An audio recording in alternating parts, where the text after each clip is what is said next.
मोगाच्या भाव भयणीनो, आयची पवित्र पुस्तकांतली वाचपां आमकां काळजीदार जावंक आमंत्रण दिता. म्हणल्यार आमी जेजूची काळजीदार पाटलावदारां कशीं आमचें जिवीत जावंक जाय.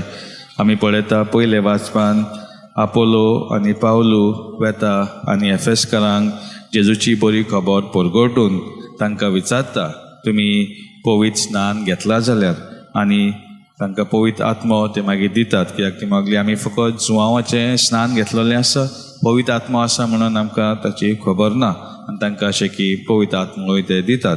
आनी मागीर पावलू आनी आपोलो जेजूची बरी खबर परगटूंक काळजीदारपणी ते परगडटात अशें आमकां पयले वाचपान मेळटा.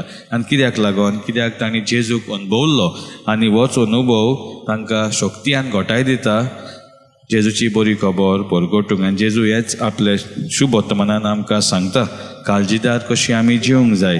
कित्याक जेजून जे कितें कोश्ट आसा, पिडा आसा, ती सोसून आमकां दाखयलें कशे भाशेन आमचें जिवीत जावंक जाय. कित्याक आमी जाणा जेजू हुशार खिडायता, थिंगासरूय तो आपल्या लोकांक रिपोज जा थिंगा आसली ताका केंटाली मस्कोरी करता, तांकांय तो बक्षिता आनी मागीर मेल्या उपरांत पुनो जिवन जाता आनी आपल्या सिसांक तो भेट दिता.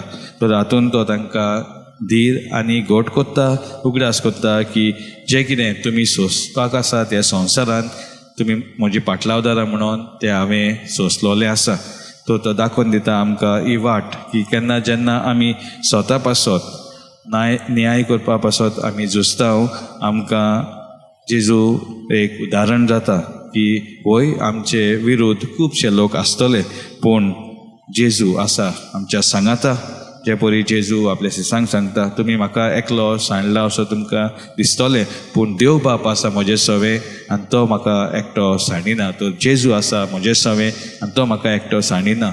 हीच उतरां आमच्या मनान धरून आमी आमच्या जिविताचें फुडलें पावल मारुया.